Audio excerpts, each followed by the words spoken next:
Signal توڑنے کو برا نہیں سمجھا جاتا, ون وے توڑنے کو برا نہیں سمجھا جاتا, کوئی سپیڈ لمٹ نہیں ہے, کوئی لین نہیں ہے, کوئی نظام نہیں ہے. آج اس کے اوپر ہم بات کریں گے. میرے ساتھ موجود ہیں کچھ معزز مہمان, تعارف کرواؤں. ضمیر حیدر صاحب میرے ساتھ موجود ہیں, سینئر اینالسٹ اینڈ جرنلسٹ. بہت بہت شکریہ ضمیر صاحب آپ کے وقت کے لیے سر, جزاک اللہ خیر. اظہر جاوید صاحب میرے ساتھ موجود ہیں, تجزیہ کار بھی ہیں, Lahore press club overseas Pakistani کے کنوینر بھی ان کو مقرر کیا گیا ہے. اظہر صاحب بہت بہت شکریہ آپ کے قیمتی وقت کے لیے. کچھ دیر بعد نصر اللہ ملک صاحب بھی مجھے جوائن کریں گے. ضمیر صاحب آپ سے شروع کرنا چاہوں گا. ملک میں یہ جو دہشت گردی کی لہر اس وقت آ گئی ہے, بلوچستان میں گزشتہ روز گوادر میں فائرنگ ہوئی, 6 شناختی کارڈ دیکھ کے شہید کر دیا گیا. میں کہوں گا مذمت کے بیانات ارباب اقتدار کی طرف سے بہت آئے, لیکن ہمارے وفاقی وزیر ریلوے کہتے ہیں کہ جو بلوچستان کی ترقی روکنا چاہتے تھے انہیں مایوسی ہوئی. یہ جعفر ایکسپریس کو چلاتے ہوئے ان کی سٹیٹمنٹ آئی ہے. آپ کی نظر میں جو لا اینڈ آرڈر کا مسئلہ ہے ضمیر صاحب, یہ ہم سال 2000 سے مشرف ایرا سے وار آن ٹیرر شروع ہونے کے بعد سے دیکھ رہے ہیں, سوسائڈ بومنگ, ڈرون اٹیکس, بہت کچھ کنٹرول نہیں ہو پا رہے. آپ کی نظر میں who is responsible sir؟ دیکھیں, ایک تو جو پالیسیز کی کنسسٹنسی نہ ہونا سب سے بڑی وجہ ہے. آپ نے کبھی یہ ڈیسائیڈ کیا کہ جی آپ نے ان سے بات کرنی ہے, دہشت گردوں سے ان کے ساتھ مذاکرات کرنے ہیں. آپ نے ایک جے یو آئی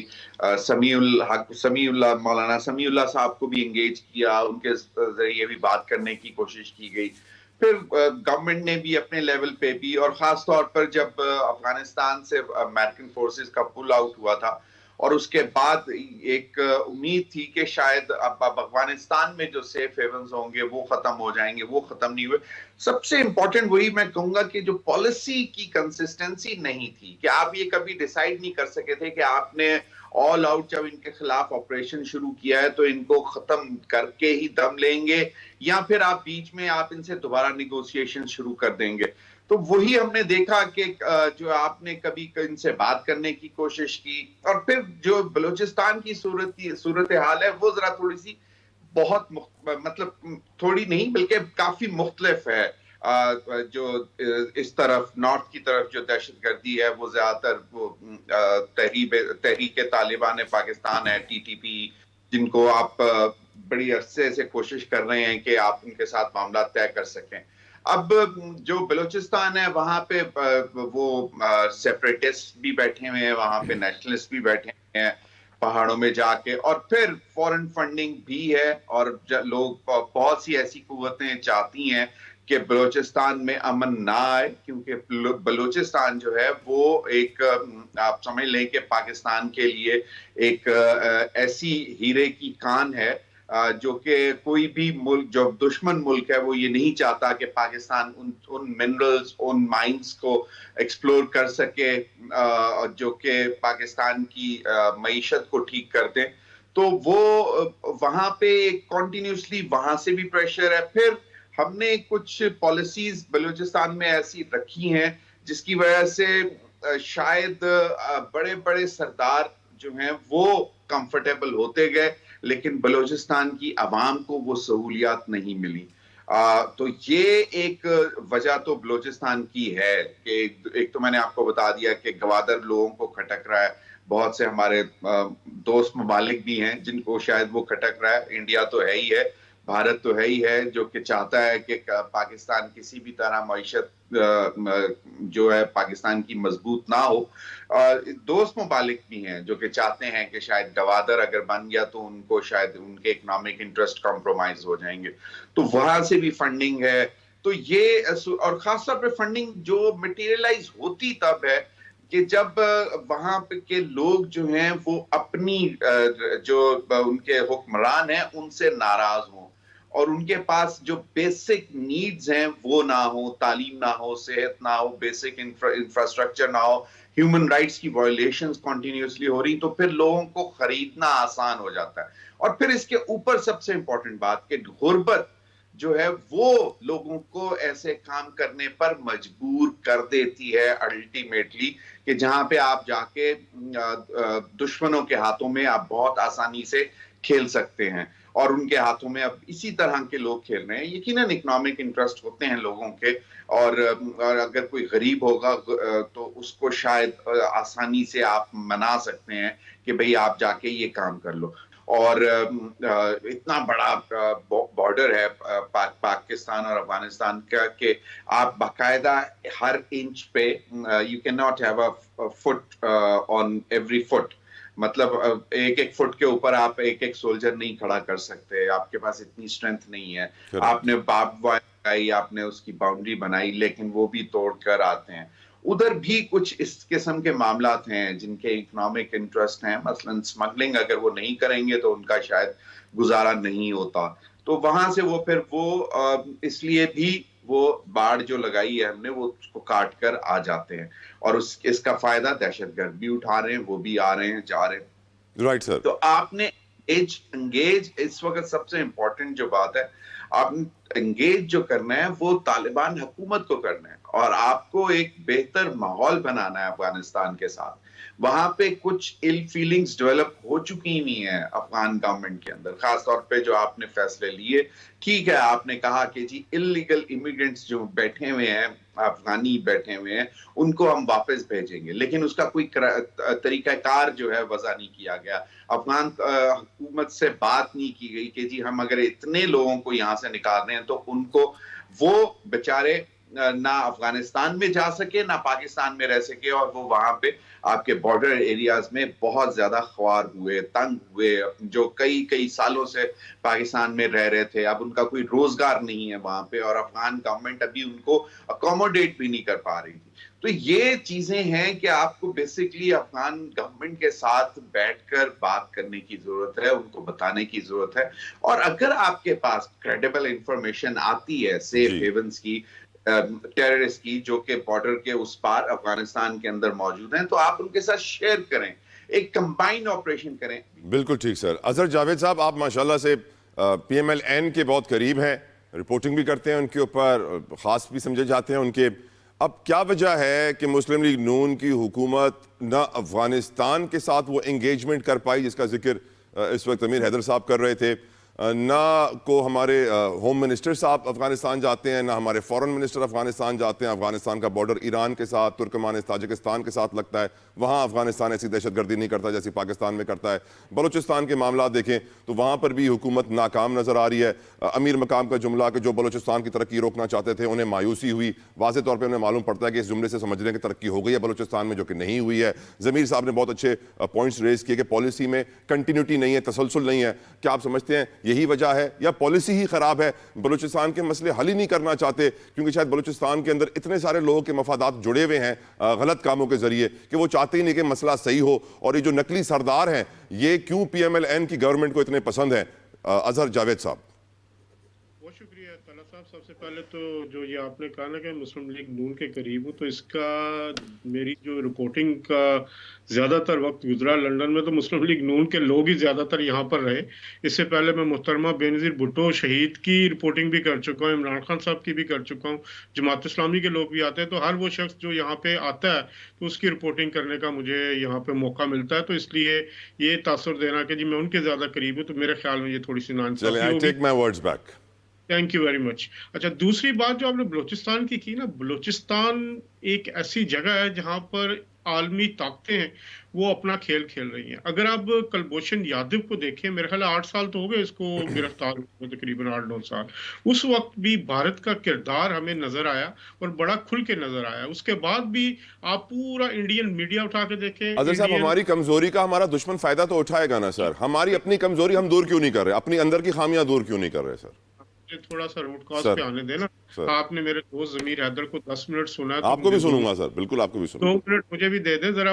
اس کی میں آپ کے ساتھ بات یہی تمہیدی باندھنے جا رہا ہوں. سر بات یہ ہے کہ اس عالمی تناظر میں اگر ہم دیکھیں اب تو بہت ساری فائلز جو ہیں CIA کی وہ ڈی کلاسیفائی بھی ہوئی ہیں. اس میں بھی واضح ہوا کہ کہاں کہاں امریکہ اپنا کھیل کیسے کیسے کھیلتا رہا اور کہاں کہاں انہوں نے اپنے سیف ہاؤسز بنا رکھے تھے. اس وقت بلوچستان کا مسئلہ جو ہے وہ دو جگہوں پہ اس کی آپ کہہ سکتے ہیں دو رخی ہے. ایک تو انٹرنل ہے, جو سرداروں کی بات ہے, آپ کو سرداروں سے بات نہیں کرنی, آپ کو ان کے عام لوگوں سے بات کرنی ہے. عام آدمی کو آپ نے فیسیلیٹیٹ کرنا ہے, عام آدمی کو وہاں پہ پانی دینا ہے, آپ عام آدمی کو وہاں پہ علاج کی سہولت دینی ہے, عام آدمی کو وہاں پہ تعلیم کی سہولت بجلی دینی ہے. گیس یہ جو ہم نے سرداروں کو گزشتہ 70 سال سے بٹھا کے سامنے رکھا ہوا, اور کبھی ایک سردار آ جاتا ہے کبھی دوسرا آ جاتا ہے. ان سرداروں کی خود عیاشیاں آپ دیکھیں, بڑے بڑے محل ہیں, چاہے وہ بلوچستان کے اندر ہو یا اسلام آباد میں ہو یا لاہور میں ہو یا کراچی میں ہو. تو یہ سردار جو ہیں یہ بلوچستان کے مسئلے کی اصل روٹ کاز ہے. ہمیں ان سرداروں کو پیچھے ہٹا کے عام آدمی سے بات کرنی ہوگی.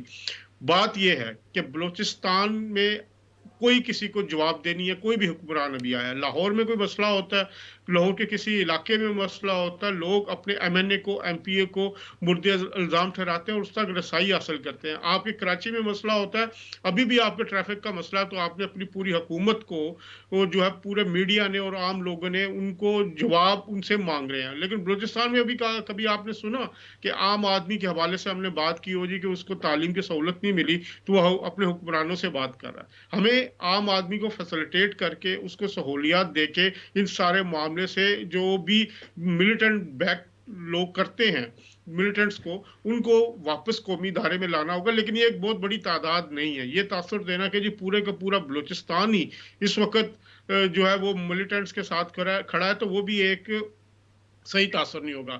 آپ دیکھیں کہ پچھلے چند عرصے سے جو ابھی نئی دہشت گردی کی لہر اٹھی ہے, اس میں اس کے بعد سے بھارتی میڈیا کا کیا کردار ہے, اس میں بھارتی حکومت کا کیا کردار ہے, اس کو ہوا دی جا رہی ہے, آگ دی جا رہی ہے. مارنگ بلوچ جیسی خواتین جو کہ ایک طرف سرکاری خرچے پہ جن کو ڈاکٹر بنایا گیا, جن کو نوبل پیس پرائز کے لیے نامزد کیا گیا.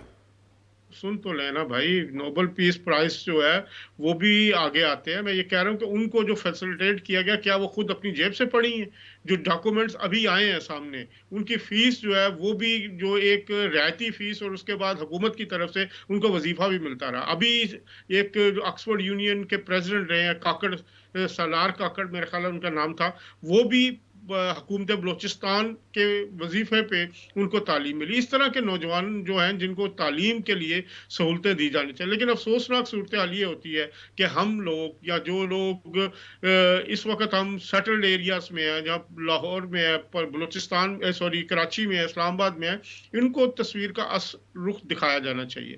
ان لوگوں کو وہاں ان کی انٹریکشن بڑھانی چاہیے. ان کو ہم نے کاٹ دیا ہوا ہے بلوچستان کو. اس وقت کتنے لوگ ہیں پاکستانی مین اسٹریم میڈیا کے جو بلوچستان گئے ہوں پچھلے چند سالوں کے اندر, وہاں پہ بات کی ہو, لوگوں سے ملے ہوں, یا وہاں کے لوگ. میری بڑی خواہش ہے سر, بڑی مشکلات بھی ہیں سر. بالکل مشکلات ہیں, میں یہ تو کہہ رہا ہوں ان مشکلات کو دور کرنا چاہیے. اب ہم نے جو اس کو ایک دور دراز علاقے کا ہم نے دے کے نام لوگ اس کو کٹ آف کیا گیا, اس کو پہلے مین سٹریم دھارے میں تو لے کے آئیے. ان سرداروں کو بھی جواب دہ ٹھہرائیے جن کے خود تو وہ پنجابیوں میں اپنی بچیوں کی شادیاں کرتے ہیں, لیکن دوسری طرف وہ انہی پنجابی ان کے علاقوں میں بلوچستان میں وہاں پہ پنجابیوں کو چن چن کے مارا جاتا ہے, ان کے شناختی کارڈ دیکھ کے مارا جاتا ہے. کیا جعفر ایکسپریس پہ حملہ جو ہے وہ BLA نے نہیں کیا؟ کیا وہ دہشت گرد انہوں نے تنظیم اس نے ذمہ داری نہیں لی؟